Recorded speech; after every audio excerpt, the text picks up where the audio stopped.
Welcome to the Cinematic Flashback Podcast. Get ready to hop into the Wayback Machine as we journey through the wild, bold, and unforgettable films of the 1970s.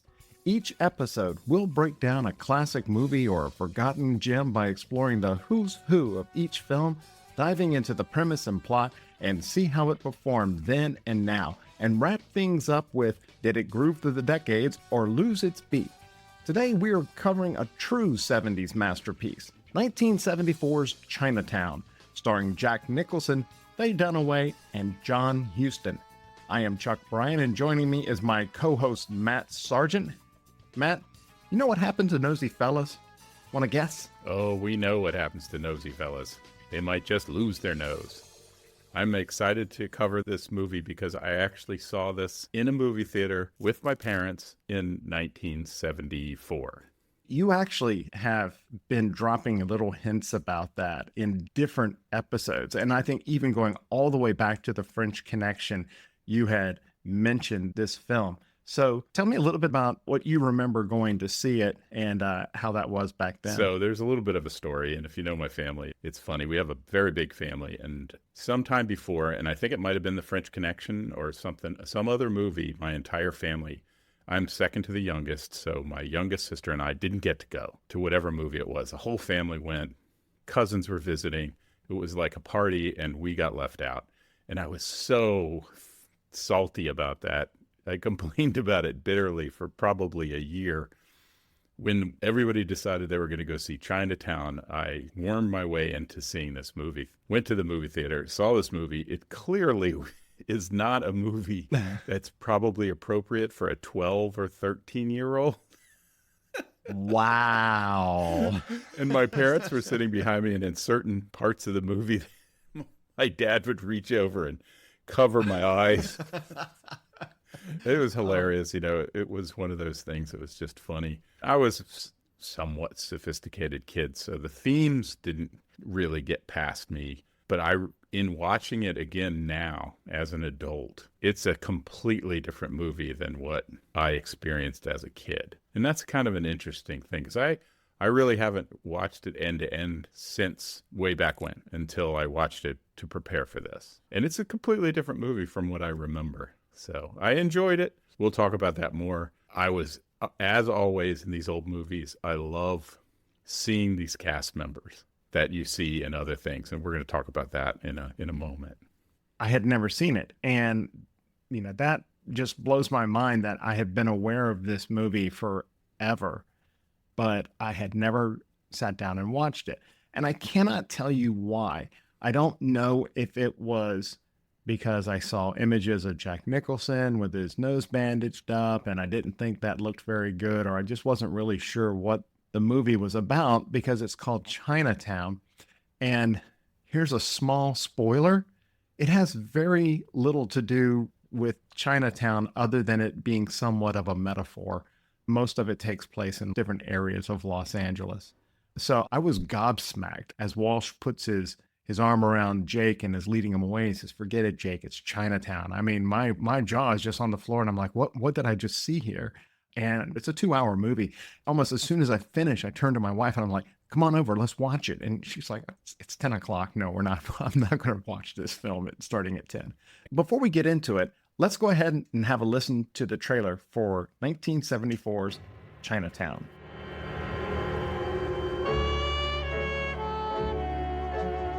Los Angeles, 1937. There are lots of guys like J.J. Gitters. They're easy to find.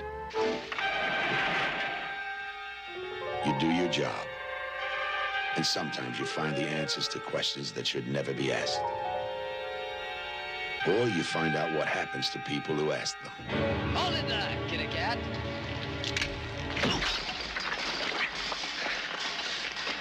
You're a very nosy fellow, kitty cat, huh? You know what happens to nosy fellows? I dislike the word cheat. Did you have affairs? Mr. Giddy's. Did he know about it? Where were you when your husband died?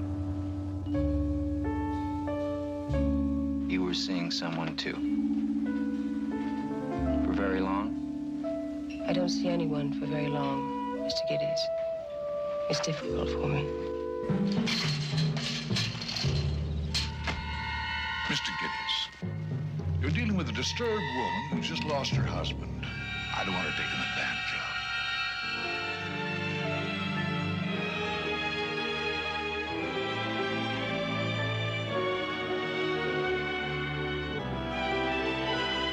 The truth.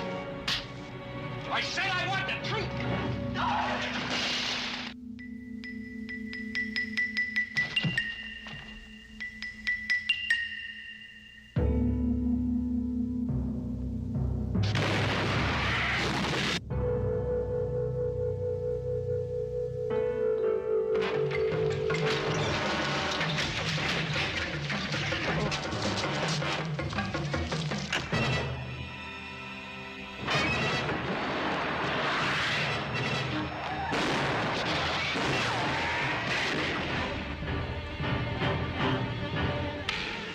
Go home, Jake. I'm doing you a favor. Come on, Jake. Forget it, Jake. It's Chinatown. You get tough. You get tender. You get close to each other. Maybe you even get close to the truth. Jack Nicholson and Faye Dunaway in a Robert Evans production of a Roman Polanski film, Chinatown. Matt, how would you describe Chinatown to someone without giving away any of its secrets? I would describe it as a private eye movie with a mystery and power brokers and corruption. Sort of, those are the themes that are part of it.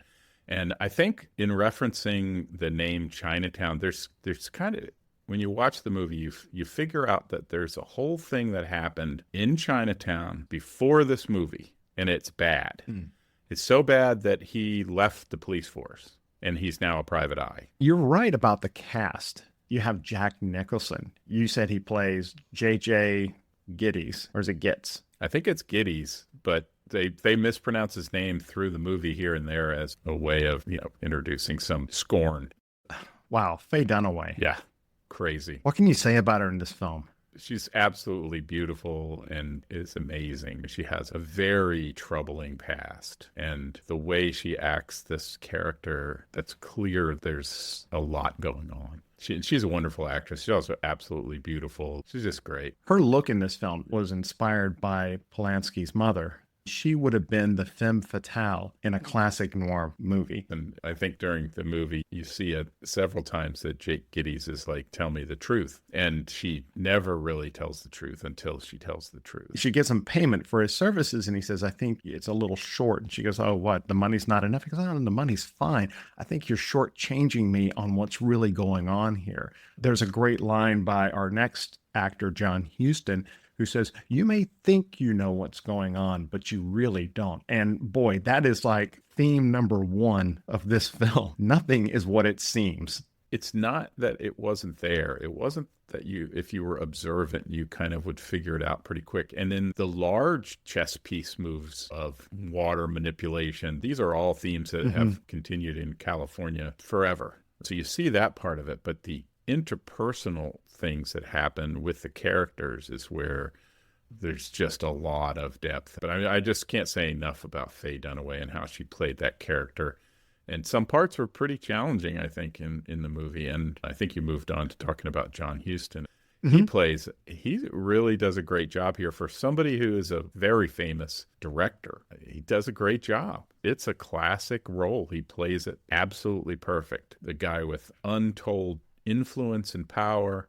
He does a great job. You begin to realize that he does wield quite a lot of power and influence. And what I like about the film is that Jake is in every single scene, and we are following with him. And what makes the film brilliant is that you as an audience member get to be the detective. The mysteries and everything is unfolded as Jake is learning it. And that really plays with John Huston's character.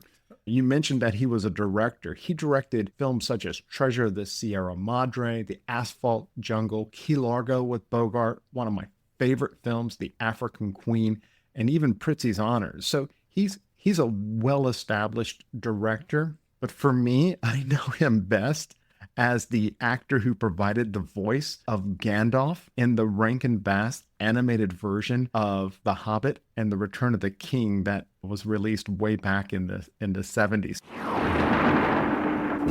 I am Gandalf, and Gandalf means me. As I'm hearing him in this film, all I'm hearing is Gandalf's voice in this. That's fun. I'm glad that you have that experience. I luckily missed that.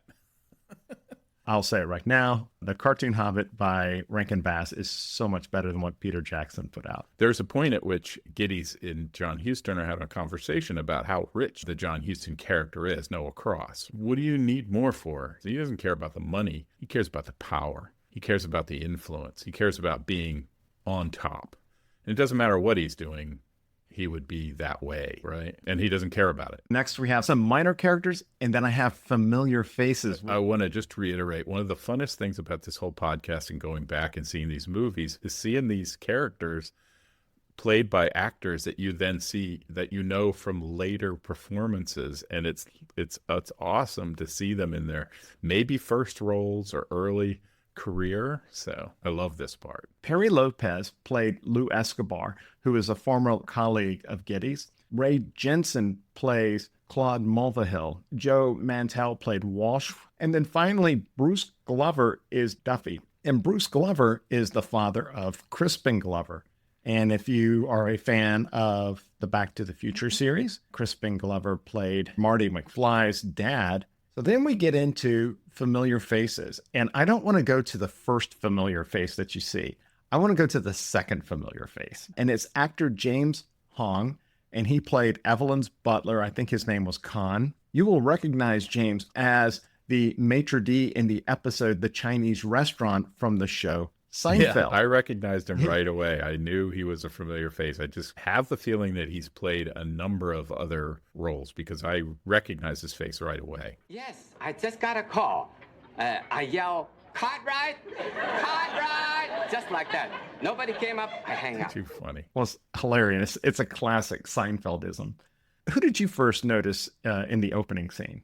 I immediately said, hey, there's Paulie from Rocky. It's Burt Young.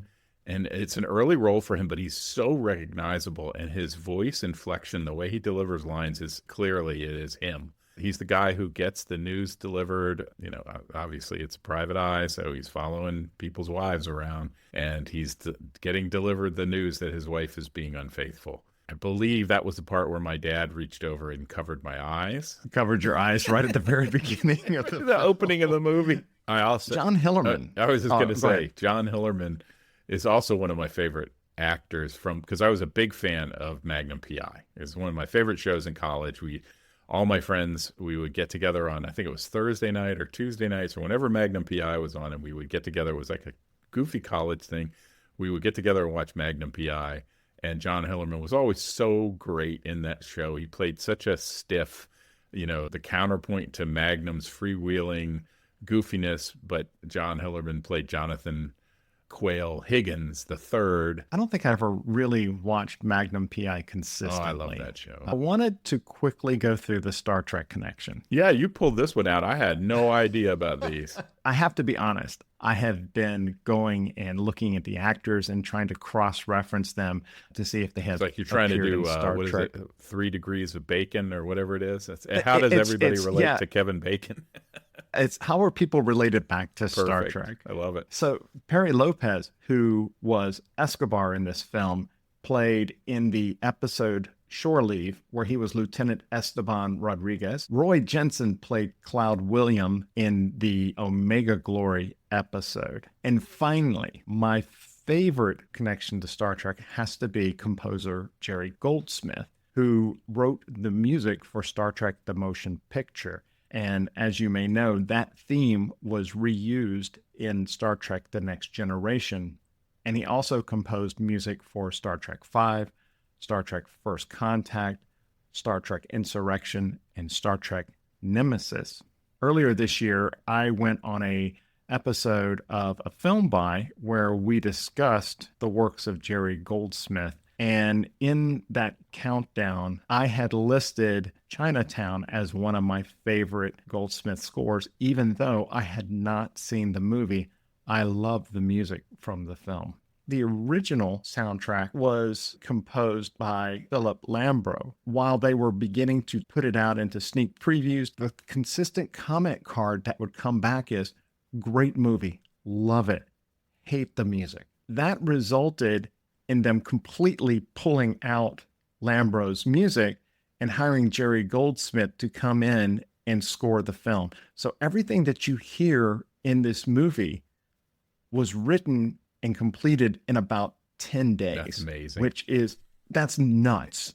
That's crazy. You'll notice that it's not a full sweeping orchestra. It's very intimate. So you hear the trumpet solo, which is, that's the best thing of the whole soundtrack. I have a question. I don't want to break you up, but I wonder if it's not unfair to Lambro, who probably wrote the score based on the script early, before the movie was filmed, and then Jerry Goldsmith comes into essentially a complete movie, so he can really relate to the theme across the entire movie and is able to put a score together in 10 days for a complete movie. I think it might, obviously it didn't fit, but it might not have been Philip Lambro's fault because he probably wrote it before the film was even filmed. That's a great point. Yeah. Usually what happens is that they meet with the director, they go over what the story is going to be. And at some point after the film production aspect has been completed, they begin to see dailies and rushes and whatnot. Right. And so they can begin to figure out how they want to block the music, because I think this is what's so masterful about the Goldsmith score is that you want to know where you want to have music, right? But even more importantly, you want to know where you don't want to have music. Right. And so I think what happened with Lambro is that all the feedback he was getting from the production side was that they loved the score. This was an example of where the public feedback that they were receiving was it didn't work. Now, they had cut the trailer and Goldsmith's music didn't fit. And so they kept the Lambro score in the trailer. In 2012, it was released as Los Angeles 1937. And if you have access to Spotify, you can listen to the original and determine which one you like better.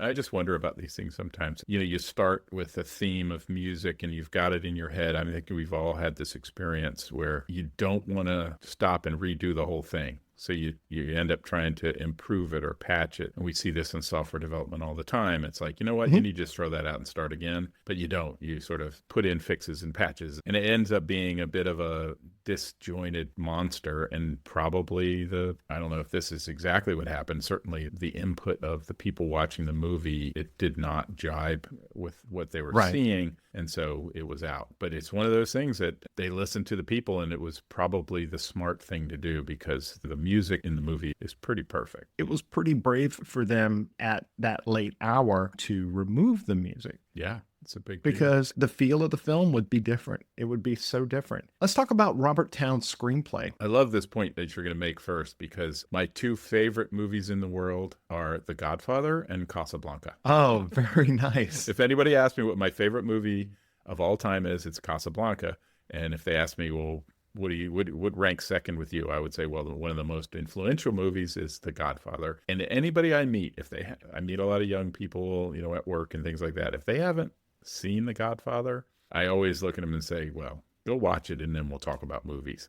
I'm reading an autobiography of Roger Corman, and Robert Towne had worked with Corman early on. The story that Roger Corman said was that Towne took a long time to write. So if you know Corman, time is money, everything has to move really, really fast.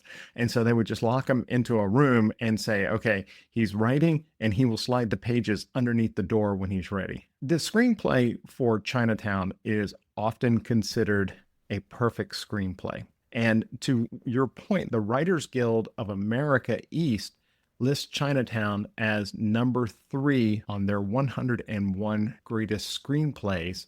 And it's in great company, like you were saying. Number one, they have Casablanca, which, if anybody cares, my favorite movie of all time, and The Godfather, which is another really tight film. I'm super glad to hear that your favorite movie is Casablanca. And from the first time I ever saw it, I was like, this is the perfect film. It's got the perfect mix of action, tension, and humanity and humor.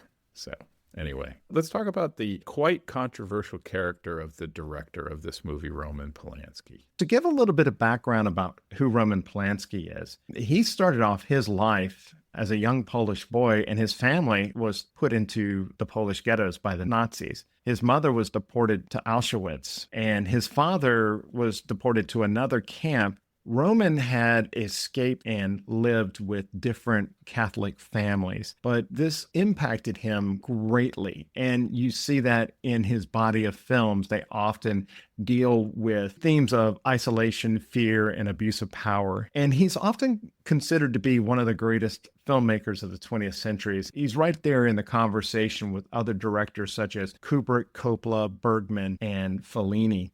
And he's mastered so many genres. He's done the horror genre with Rosemary's Baby, neo-noir with Chinatown, which we're talking about, historical drama of The Pianist, and then psychological drama with his much earlier film, Repulsion. Yeah, he was married to Sharon Tate, and they were about to have a baby when she was brutally murdered by the Manson gang. They went to the home that Roman shared with Sharon Tate and some friends, I think, and she was murdered while she was pregnant. It was a horrific crime. He wasn't there at the time. I gotta say, I mean, we know that Roman Polanski has some serious personal failings, but you have to have some sympathy for a person who had to survive that kind of horrific thing. I don't think that gives him a pass for the kinds of things that he's accused of doing. You know what happens to nosy fellows? Huh? No? He became famous as the director of such classics as Chinatown and Rosemary's Baby. But ever since 1978, Roman Polanski has been infamous for having sex with a 13-year-old girl and fleeing the United States. The 76-year-old director was arrested Saturday in Switzerland on his way to the Zurich Film Festival. So let's go ahead and get out what happened. In 1978, Polanski was charged with 6 felonies, including the rape of a 13-year-old girl during a photo shoot at Jack Nicholson's house. He wasn't there. Jack was in Colorado at the time. And Angelica Huston, daughter of John Huston, who was Jack's girlfriend and was also living at the house, was starting to suspect something was going on behind the locked door. But Polanski said, we're just finishing up our photo shoot. And he went to trial and he accepted a plea bargain so that the victim did not have to stand under the scrutiny of trial. And he pled guilty to the lesser of all of the demeanors. However, before he served any jail time, he fled the country and ultimately ended up in France, where they did not have extradition with the U.S. He's still living in France today. The victim, she doesn't want her whole life to be framed and known as this one thing. And she's publicly forgiven him overall and just wants this all to be behind her. But I did want to tell this story because it's out there. But also, ironically, how the themes of Chinatown about the abuse of power also were reflected later in the director's own life. We see a lot of that sort of thing, and we've seen it in recent events of the last several years, maybe the last 10 years, where some power brokers in Hollywood have been called to task for their abuses of power and that sort of thing, which I think is a good thing. And I think the themes that we talk about in Chinatown are absolutely in evidence when you see this kind of abuse of someone who is subject to you. And it's hard to describe, I think, or hard to understand how much power a guy like a director, a famous director, would have over someone who's trying to become a star. It's just an unfair position for them to be put in. So let's get into Chinatown and talk about it. Yeah. Mrs. Mulray, may I present Mr. Gittes? Mrs. Mulray, how do you do? Mr. Gittes. What seems to be the problem? My husband, I believe, is seeing another woman. I am sorry. What makes you certain that your husband is involved with someone? A wife can tell. Mrs. Mulray, do you love your husband? Yes, of course. Then go home and forget everything. You're better off not knowing. I have to know. Very well. What is your husband's first name? Hollis Mulray. Water and power? He's chief engineer. case you've forgotten, gentlemen, over 500 lives were lost when the Vanderlip Dam gave way. Core samples have shown that beneath this bedrock is shale similar to the permeable shale in the Vanderlip disaster. It couldn't withstand that kind of pressure. Well, it won't hold. I won't build it. It's that simple. I'm not going to make the same mistake twice.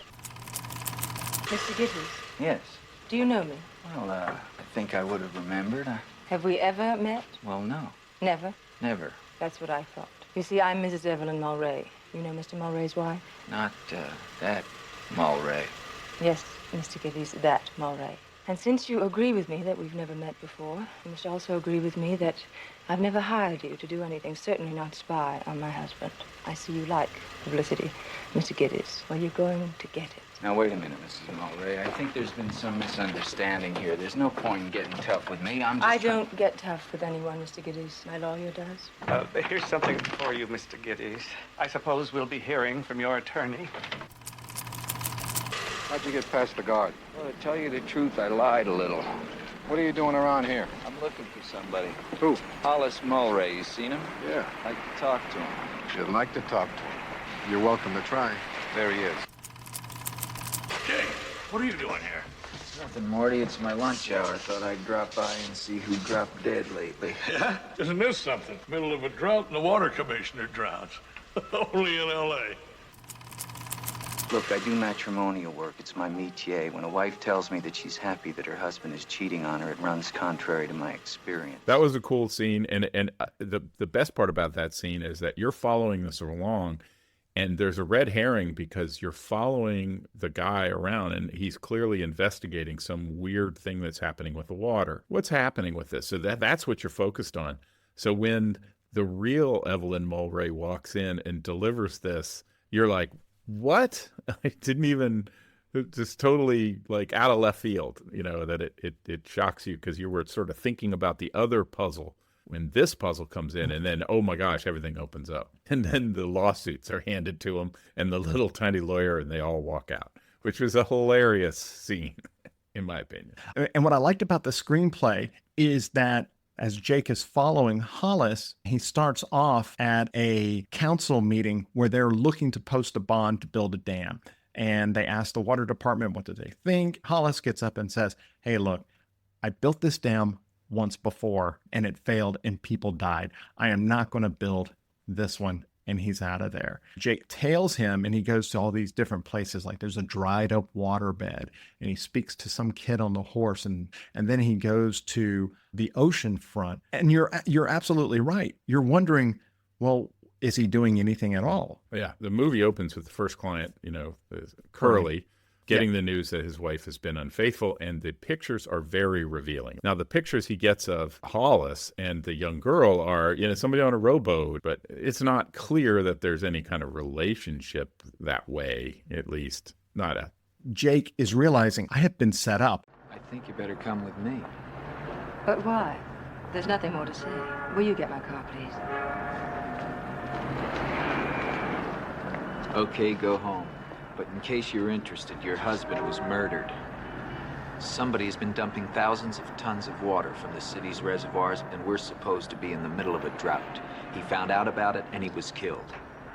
There's a waterlogged drunk in the morgue, involuntary manslaughter if anybody wants to take the trouble, which they don't. It seems like half the city is trying to cover it all up, which is fine by me.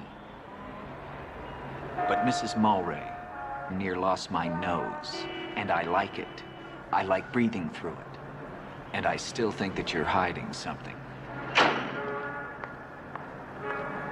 We immediately all jump to the conclusion that he's murdered. That also brings in some interaction between Jake and Mulray because he's putting her maiden name together with Noah Cross, the guy John Huston's playing. I think there's a lot of little clues and innuendos that are going on. But I think the major idea here is that there are very large and very powerful forces at work under the surface to try to manipulate large amounts of capital, and it's all based around water. So I think that's sort of the main thing. There's a lot of details of what they're doing, but I think that just shows the layers at which people in power are trying to affect what they want done. And that counterpoints to later in the movie when they just do whatever they want to do and get away with it. Noah Cross, who seems to be working in the background of it all. I'm doing it. Gonna be a lot of irate citizens when they find out that they're paying for water that they're not gonna get. Oh, that's all taken care of. See, Mr. Gibbs, either you bring the water to L.A. or you bring L.A. to the water. How are you gonna do that? By incorporating the valley into the city. Simple as that. How much are you worth? I've no idea. How much do you want? No, I just want to know what you're worth. Over 10 million? Oh, my, yes. Why are you doing it? How much better can you eat? What can you buy that you can't already afford? The future, Mr. Gibbs. The future. You found out Evelyn was lost to me a long time ago. Who do you blame for that? Her? I don't blame myself. See, Mr. Gibbs, most people never have to face the fact that at the right time and the right place, they're capable of anything. We talked about this before, Chuck, that there's that second turning point. It's sort of when Evelyn actually confesses really what's happening in her personal life and some of what happened in her past. And it's pretty dark. And that's the big underlying mystery of the movie that keeps getting revealed little by little. The whole story about the water plant is, I don't want to say it's a red herring, but it really is the mystery that overshadows the mystery of the relationships between Noah Cross, Evelyn Mulwray, Hollis Mulwray, and how Jake Gittes is learning this all at the same time. Yeah, no, it's a really interesting, it's just a lot of different levels. And I think one of the mistakes of Noah Cross is that he hired Jake Gittes to do what he wanted to do. What he didn't realize is he was also going to continue to dig because he felt manipulated. So he was going to dig into what that other large conspiracy, what's going on with the water. That. He didn't want that. I think he just wanted to sort of see if he could find out who this girl was. And I'll be honest with you, it's creepy as heck. So it's a very uncomfortable thing, and you are definitely rooting for the not to happen. Well, I'm judging only on the basis of one afternoon and an evening, but if this is how you go about your work, I'd say you'd be lucky to get through a whole day. Actually, this hasn't happened to me for a long time. When was the last time? In Chinatown. What were you doing there? Working for the district attorney. Doing what? As little as possible. I heard an interview, I think it was with the screenplay writer, about the quote, as little as possible. So he said that when Jake was part of the Chinatown police force, and if you would get called in on a job that involved the Chinese people, you never knew if you were doing something to help or if you were actually participating in a crime. And so the best thing to do in Chinatown is as little as possible. And at the very end of the movie, As little as possible. What's that? You want to do your partner a big favor? Go home, Jake. I'm doing you a favor. Forget it, Jake. It's Chinatown. this tragedy happens and Jake is stunned and he just mutters, as little as possible.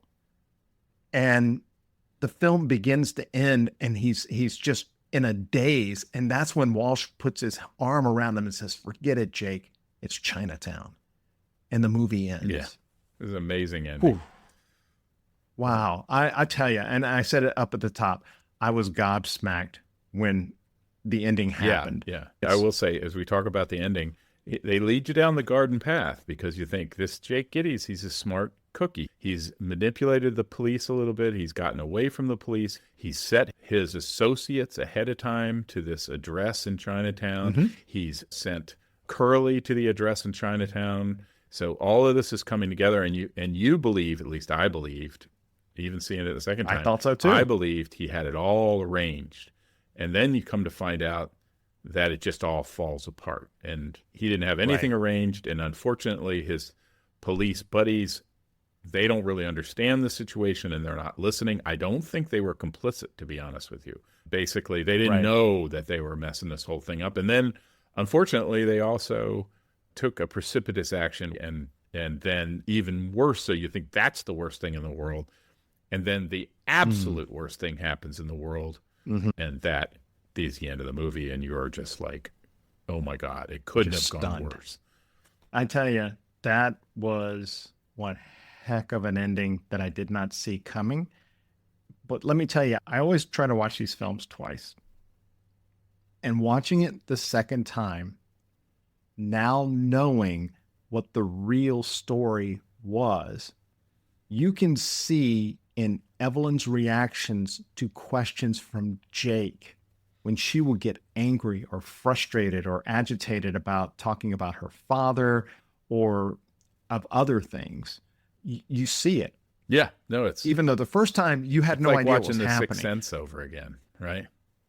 Exactly right. It's so watchable again. But I think unlike The Sixth Sense, which once you've watched it a couple times, you're like, oh, okay, this is it was a fun film. It's a party trick. I no longer really. This movie is just so well written from start to finish that it's a 2 hour and 10-minute film, but it goes by as if it was. Yeah, when you said it was a 2 hour film, I was shocked because I watched it the other night. I was like, 2 hour film? I think it was like an hour and a half.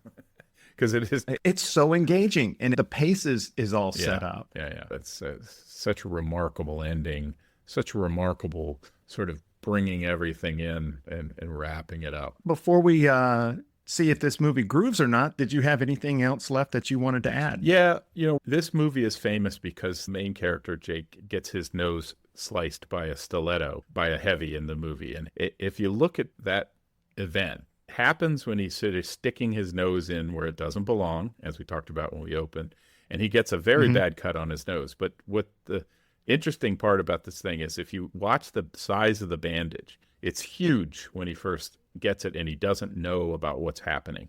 And as he progressively gets more and more detail about what's happening, gets more and more information, the bandage gets smaller and smaller until he finally gets a bunch of information from Evelyn. They spend a night together and the bandage is essentially gone.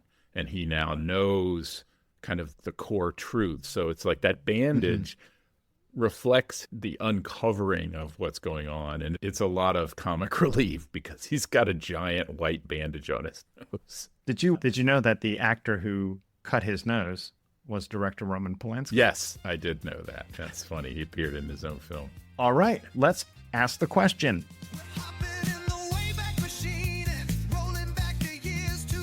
Did Chinatown groove through the ages or did it skip a beat? Matt? I think it absolutely grooved through the ages. I think it's a classic. I think it's still a classic. I think it deals with themes that are as much relevant today as they were back when the film was released and even in the time of that the movie was set in. The acting is spot on. The music is perfect for the theme.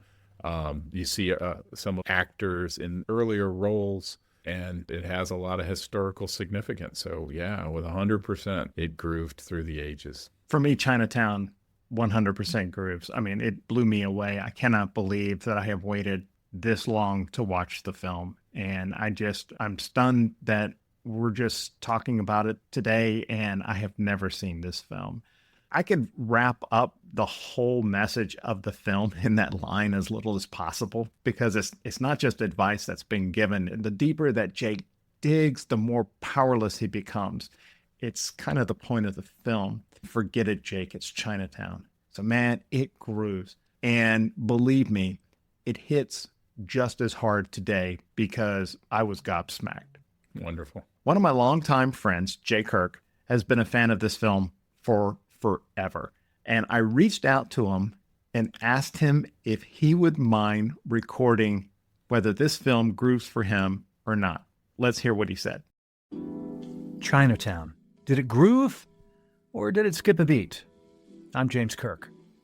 One thing Chinatown has going for it is that it's a period piece, and that keeps it grooving through the decades, if you ask me. Unlike The Godfather, because it's a period piece, it's not completely dated as an early 1970s film.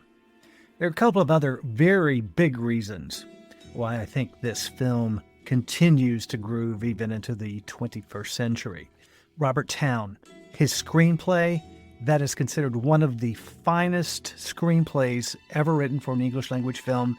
It's taught in film school, it's taught in writing classes. Chinatown boasts a stellar cast. Jack Nicholson at the height of his powers as an actor, likewise Faye Dunaway. And then there's one of my favorite director cameos of all time, director Roman Polanski, playing the little thug in the film who takes a switchblade and cuts open Jack Nicholson's nose.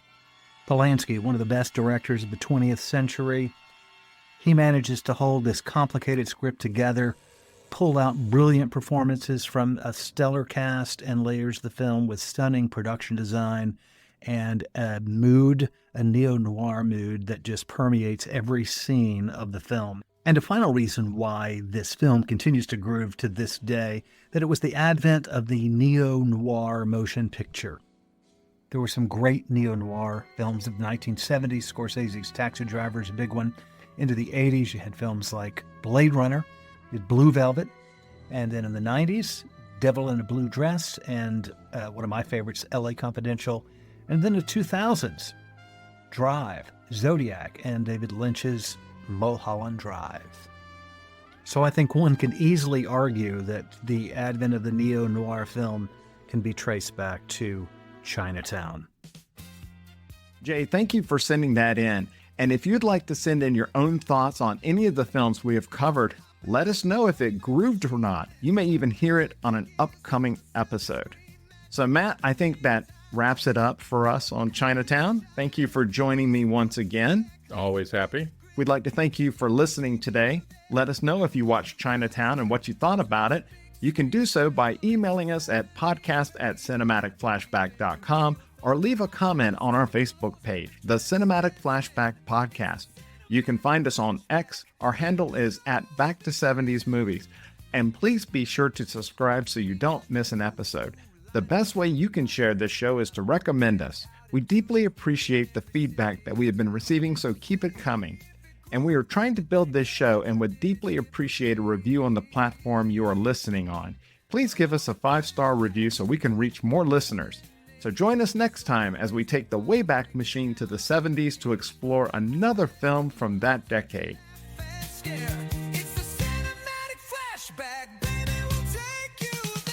I will believe you on that. I'll be honest with you, and I think I've told you this before, is I had a wonderful teacher in high school, and we read The Hobbit, we read Watership Down, we read Dune. Those were all absolutely wonderful, and I had not seen those videos, and so my picture of The Hobbit, all of that. Are you losing me?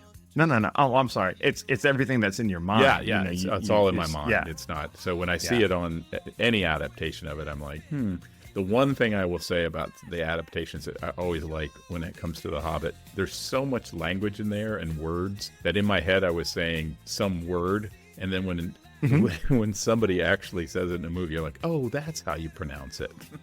Right. Like, it's right. Especially, mithril.